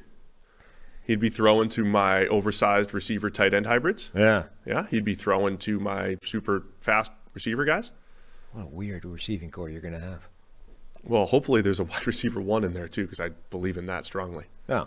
Strongly. Well, I suppose if you're going to keep 9 of them, you can have that, Four like lightning speed guys, 4 former tight ends, and then 1 alpha. Yeah. Yeah. What else? Yeah, I mean, what do you like about the Bucks? I think bringing back David is a good thing. He's, a core member of that team. He's still playing really well. It's only $7 million. That's a positive move. I like bringing back Jamel Dean. He's an underrated corner. I don't know if it's because he was the guy. Was it subsequent years or the same year where they drafted? It was Sean Murphy Bunting ahead of him, right? And then he was the third rounder. It was Murphy Bunting. So 1 year it was Carlton Davis in the first, right? Second. Yeah. Then it was Sean Murphy Bunting in the second and Jamel Dean in the third. So he's like he's the afterthought guy in that collection of young corners that they brought in very quick succession. But he might be the best of the three, or at the very minimum, he's the second best. But I think because he was the sort of third guy, the afterthought, with his weird linebacker-looking body, I think he gets underrated. But his production's always been good. Like, passing into his coverage is generally a bad idea. And keeping him around for 4 years, $52 million, I think that's good business. I mentioned earlier about if you using our WAR number, if you look at the Eagles and what they got, the 0.8 wins, how that's a really good number. Well, over the last 3 years, Carlton Davis and Jamel Dean are close to that. They're close to that 0.8 on in a 3-year window. And now they're locked up together. They both played at Auburn together. They're locked up together for at least the next 3 years. And then Dean for the 5 at a decent rate here. Dean has never been outside of the top 15, I think, in PFF WAR for his career. He's just always been a top 20 cornerback in the NFL from a production, from a impact towards winning point of view. So, yeah, I think I agree with that. I mean, for whatever you think, if you're talking winning for 1 year, Levante David is really good. I mean, he probably wants to retire as a Buck and finish strong and all that stuff. So go ahead and do that. It's also, I mean, that's cheap. $7 million for one of the better linebackers in the NFL still.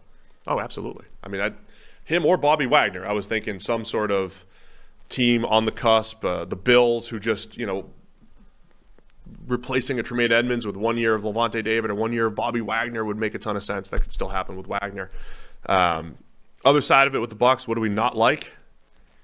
I mean, we already talked about this a little bit yesterday's show, right? From the other perspective, I don't like trading away Shaq Mason. I think he's still a good player. He wasn't a bad player last year. I understand he's not cheap, but I mean, unless you're fully rebuilding this thing, which they haven't, it's not like they've torn it down the way Chicago did last year. Mid-tier rebuild here. Yeah, it's like the sort of the halfway house thing. I mean, I would keep a guy like him around. It's interesting with the halfway house thing of, half rebuild, but there's still a lot of players. There's some high-priced, big-name players. That, you have Mike Evans and Chris Godwin and Ryan Jensen and Shaq Barrett and all that stuff, Vita Vea. The Eagles kind of did some of that, right? The Eagles looked like they might need to go to full rebuild, but they were half in, half out. And what got them back in was some shrewd drafting, not stumbling into, but hitting on Jalen Hurts. Yeah. And some other shrewd moves around there. The Bucs could do that, but then you still have to solve quarterback.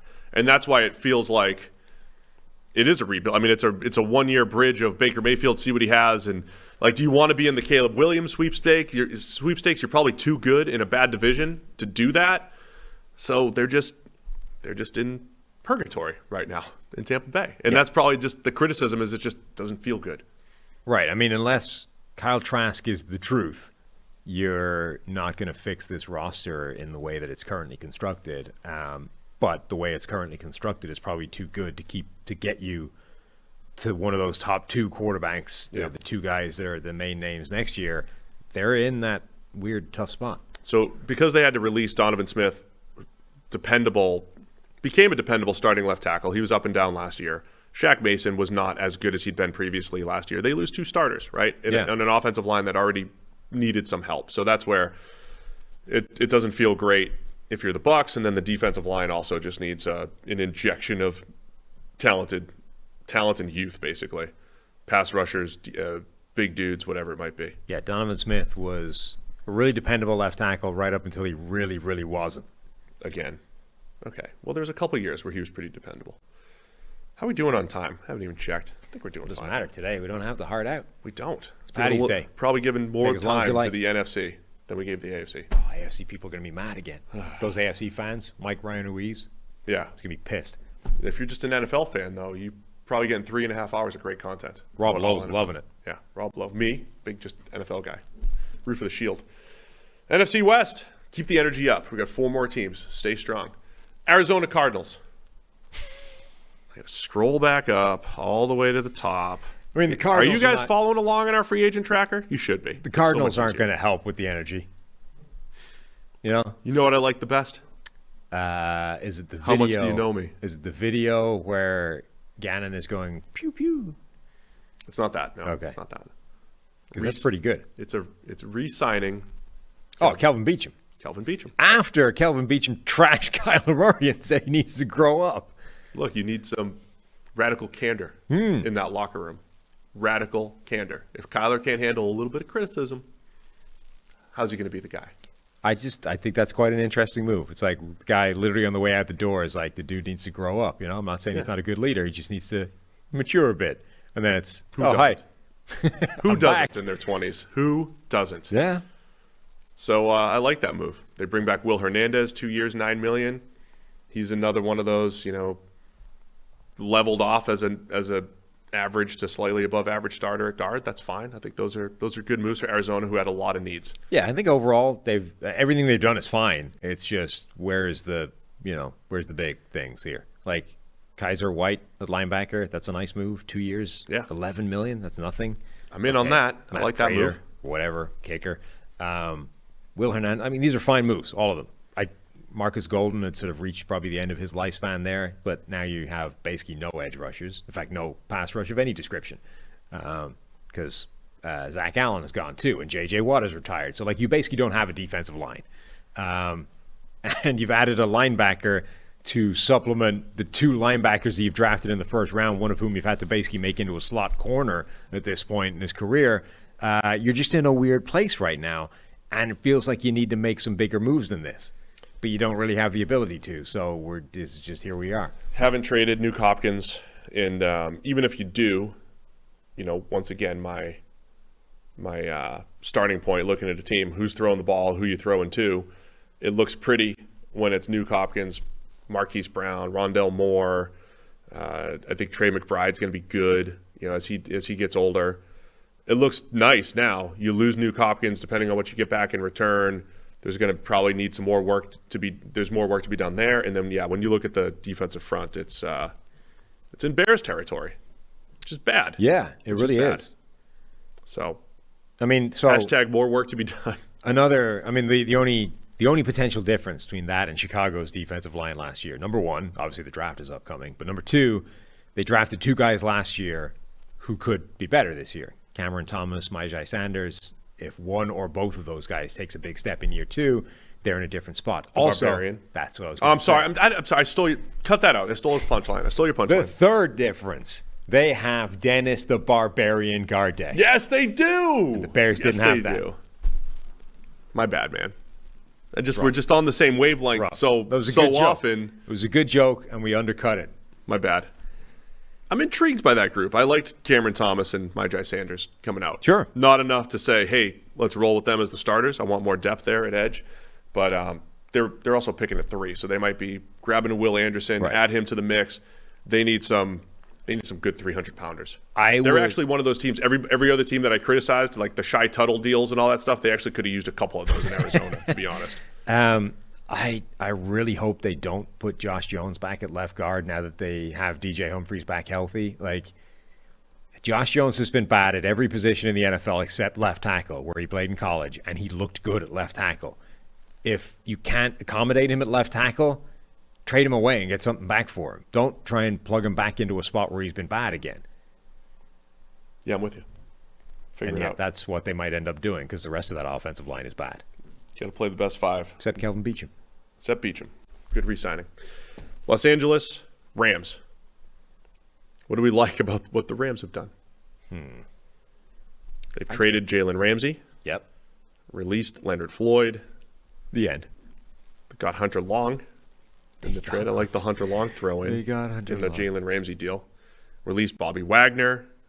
Released someone else. Baker Mayfield. Baker Mayfield walks. Just playing the comp pick game here. Yes.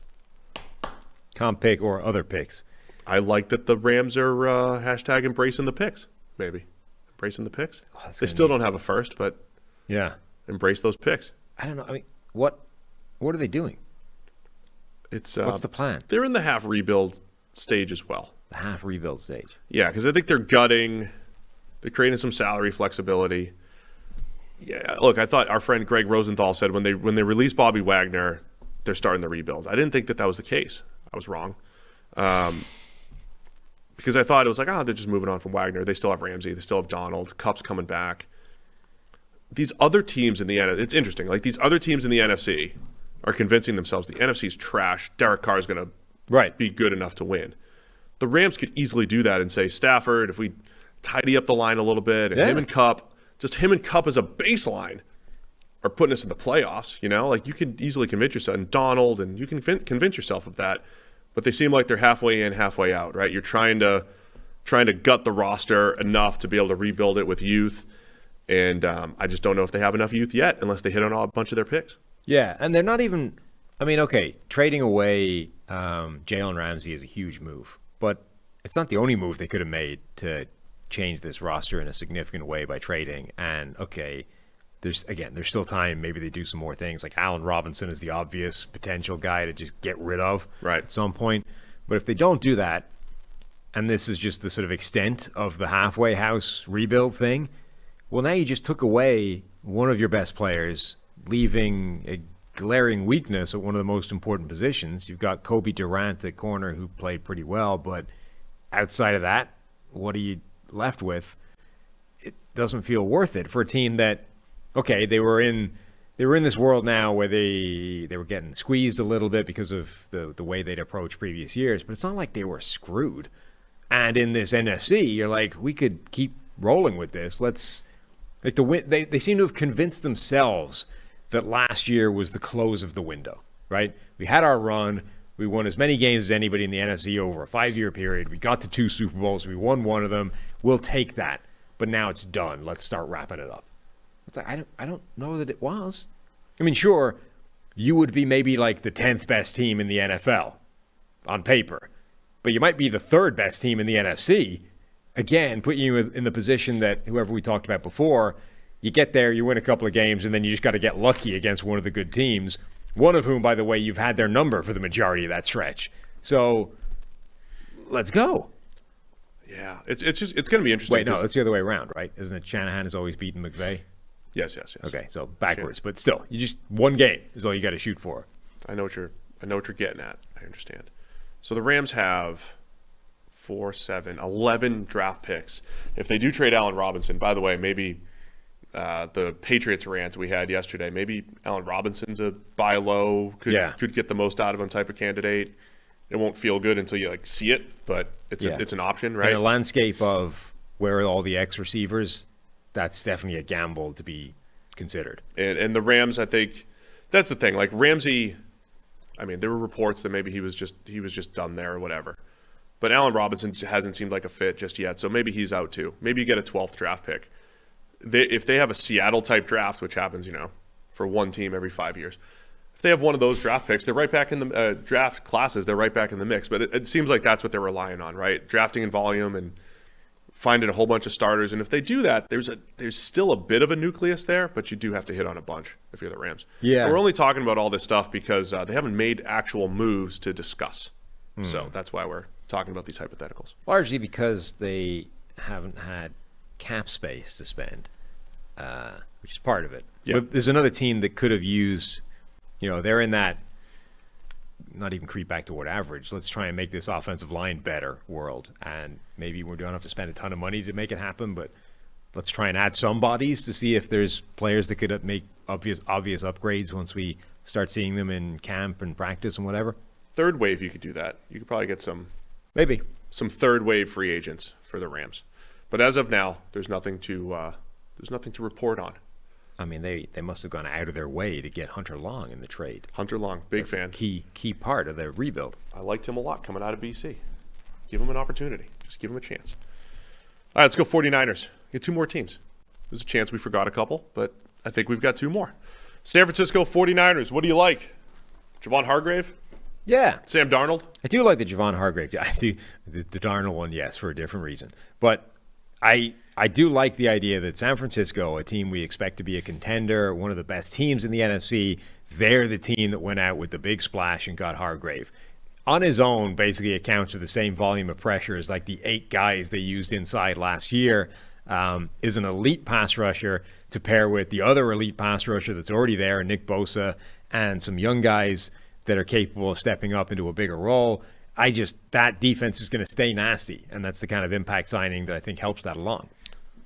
And then, to pull it all together, who better to pull together Nick Bosa, Javon Hargrave, Eric Armstead, who better than the ultimate locker room glue piece, Clelin Ferrell? Well, once you've got these good players, you need culture. You know, you need somebody to set the tone, show you how it's supposed to happen, be a professional, and that's your starting point. I'd take Ferrell for 1 year, $2.5 million. I would take him. Not every year. He might not be an every year guy, but I'd take him. I'd take him on my team. The first time, yeah. Until I get burned. But it's only $2.5 million. So Ferrell comes in to add some depth. So I like the Hargrave move. It's a lot of money. I don't care if he could play the run. He's rushing the passer, and we're going to wreak havoc on opposing quarterbacks in San Francisco. Kevin Givens comes back on the cheap. It's a good mix of a ton of money for Hargrave and not a ton of money for my depth pieces, Kevin Givens and Clelin Ferrell. So I think that all seems to make sense. Yeah, Ferrell, I mean, it's obviously the number 4 overall pick and a colossal reach at the time, so it seems like a terrible thing. But he isn't actually a bad player. He's just not an impact player. He was never the guy he was supposed to be for the Raiders, but in contrast to some true draft busts, he hasn't been like an actively terrible player. No, he should have gone late first, early second. Right. And even then it would be probably underwhelming production for that draft slot, but he should have gone there. And a lot of edge rushers in particular that are taken really high. When they bust bad. Like, they just stink. You cannot play at this level. You have no business in this league. Goodbye. Ferrell isn't that. Like, he belongs in the NFL. He belongs getting snaps in the NFL as part of a rotation. He's just not the dude he was supposed to be. And then Tayshaun Gibson coming back for $2.9 million. Like, the number of players who are going to play somewhat significant snaps that are under $3 million that the Niners were able to bring in is pretty solid. Gibson, they got late in the process last year, bring him in. He had a 69.7 grade last year to play free safety. That's a good way to fill your free safety spot. Mm-hmm. Anything you don't like about the 49ers? No. I don't think there's anything really to hate. There really isn't. I mean, they have nothing of the moves they have made you can really hate. The only thing that's uncomfortable is probably losing Mike McGlinchey as a starting right tackle. And by the way, a lot of the players that they've lost, Jimmy Ward and McGlinchey, they're going to have a slew of comp picks next year. McGlinchey in particular, because the price tag was the right move. The one that I would potentially quibble with is Charles Omenihu, who would become, pretty good player for them. 62 pressures last season. Like, he's gone. He's the best edge rusher on the Chiefs who signed him. If they could have found a way of keeping him there, along with Javon Hargrave coming in, along with Nick Bosa and the glue piece that is Clelin Ferrell, that would be insane as a defensive line. So losing him, I mean, it's not terrible because you've brought in Hargrave, but I don't love that move. Yeah, so I think they're overall, the only thing I was trying to say about the McGlinchey thing is they have a right tackle spot to fill. I don't think they have maybe the replacement on the roster. Colton McKivitz, currently slated in just to be the starting right tackle. So got something to do. Got #more work to do. They're the kind of team, they have a ton of draft picks now, and a lot of them that are quite high with these compensatory draft picks from losing players, but also from having minority coaches hired, minority front office people as well, right? Anyway, they have a lot of pretty high draft picks, so maybe it's the kind of team that could draft a pair of tackles in the 3rd round, that kind of thing, and hope that one of them ends up being your starter. I like it. All right, Seattle Seahawks. Let's wrap it up. What do we like and not like about Seattle? The Geno deal. That's in the like. Yeah, they got a middle class contract. Yeah. Everybody has been yearning for this, crying out for this for years. Like, can we just get these guys that are not worth top of the market contracts to some kind of middle class deal? And it's never happened because the leverage is too strong. But this year, there's actually been a bunch of them. The show would be so much better if you understood Seinfeld references. So if I say, I yearn, do you ever yearn? Yeah, you would get it. We talked about spite quite a bit. There's a lot. This would be a lot better if we connect on a lot of levels here. Yeah. If we could connect on that level, because I definitely connect with the audience. There's a big chunk of the audience that will get my Seinfeld references. And if you're not connecting at that level, I feel like we're missing something here. It'd be great if you could catch up. I mean, if you could just restrict your references to the shows that are funny, that would be better. I don't even want to finish the show. I don't know what to tell you. I've given Seinfeld several chances. There's a lot of people like you that seem to be convinced that it's great, and I'm like, okay, a million dumbasses can't be wrong. Let's give this another shot, and I give it a shot, and it still stinks. We're not wrong. I don't know what to tell you. We're not wrong. It's not dry enough for you. It's just not funny enough. Listen, carry on. You like the Geno deal. We've all yearned, as you've said, for the middle-class quarterback, and here we have it. Yeah, for the middle-class deal, and that's where Geno should be. Like, as good as last season was, you can't forget what Geno was before that year. You also can't forget what the second half of the season looked like. There's enough there to be concerned about, or to at least make you question what the baseline is going forward, that he probably shouldn't get, a giant $40+ million a year contract. He deserves the kind of deal where he's going to get $75 million effectively off the back of that incredible, unexpected breakout season that he had. And that's great for him. Like, legitimately, congratulations.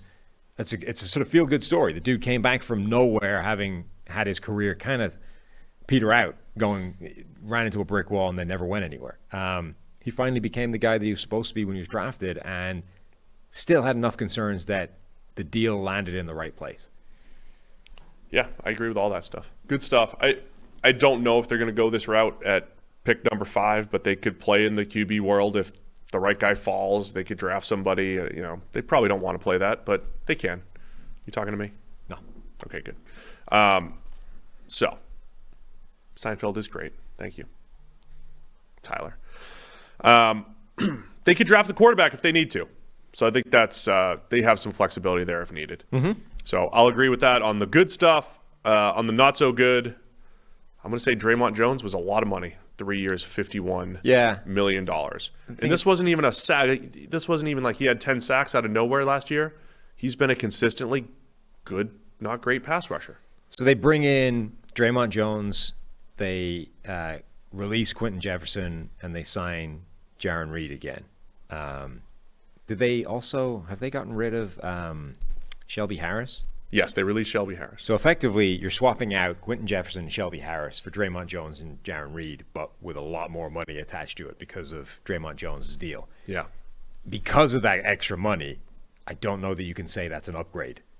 It's a lateral move maybe, and it costs you more money now. So, yeah, I'm kind of with you. I think Draymond Jones is a good player, but that is rich. So Draymond Jones last year has a 41 run defense grade. He was a 50 the year before. Fine. Let's just say he's an interior pass rusher. That's his specialty.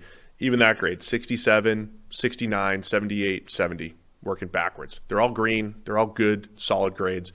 But when you add it up and you look at wins above replacement, which, I think it does a good job of identifying value, especially on the defensive line. The players who are getting paid in that $17 million range are players like Eric Armstead, Kenny Clark, Vita Vea, Grady Jarrett, Cameron Hayward, Jonathan Allen. Zach Allen just made in the 15 APY. Chris Jones is at 20, just $3 million more. Fletcher Cox, whatever, he's getting older. All I'm saying is those players are all better, valuable, and they're better, and they're 3-down players. Yes. And Draymond Jones might only be a pure pass rusher. That's the thing. You have to factor in sort of what he is. Like, we are talking about Kalijah Kancey as this next, Aaron Donald, undersized defensive interior guy from Pittsburgh, right? And Kalijah Kancey just measured in at 6'1", and I think the same 281 pounds that Draymond Jones is. Yep. Draymond Jones is 6'3". So you're going to hear nothing but can Kalijah Kancey play at that level, at that size in the NFL? Draymond Jones is doing it at that size, but it's coming with the caveat of if he has to play on run downs, it's going to be a problem. Pass rushing is good. Pass rushing is an excellent thing. It's what he plays more of, but if you're not having him as a strictly situational player, it's a problem. Yeah, so I put that on the don't love it list. All that said, he's an upgrade for Seattle. He is. They have had such a bad pass rush, and I think they're paying a premium just to upgrade where they've been these last couple of years. Darrell Taylor, Uchenna Nwosu showed flashes. When you add them all up, they'll have some games where that trio will probably look pretty good rushing the passer. I still think they need more, but and they could get a Will Anderson or figure out what happens with Jalen Carter. They could add more, but It's an interesting move for a good pass rusher in Draymond Jones. Mm-hmm. Did we do it? All 32 teams in 2 days. Nailed it. I think we hit everything. Good job, man. So that's it. That's our week. It's a great week of free agency. We appreciate everybody for being a part of it, for tuning in. Had some great feedback from just all of our viewers and listeners that we are having some fun here this week. Free agency wasn't even the best free agent class, but we still had great discussions, and there's more to do. Next week, we'll get back into some draft focus and some more team needs. We'll talk some team needs coming out of free agency, so we'll kind of rehash a lot of these conversations, reset what every team needs to be looking at as we head into the draft, which is, 6-7 weeks away here. Yeah, it's getting there. So next week, free agency is a short little burst, a flurry of activity. It's the first team building period of the off season, but then it's draft time. So we're getting into mock drafts, we're getting into position rankings. Draft. Let's go. You gonna watch some film? You gonna be grinding that film? Sure. Yeah, let's do it. We did QB rankings. You can find those on the feed already. We're gonna get other positions. I was gonna ask you something. Yeah. Can't remember what it was. Great. So let's leave it at that. Okay. Thanks to everybody for tuning in. We'll see you. Oh, what are you gonna do for What do you do for St. Paddy's Day? Do you have any? What do you do as an Irishman here in America? Anything fun? Corned beef cabbage? No. Boil some potatoes? No. Nothing. No. All right, great. Thanks to everybody for tuning in. Happy St. Paddy's Day. See you on Monday.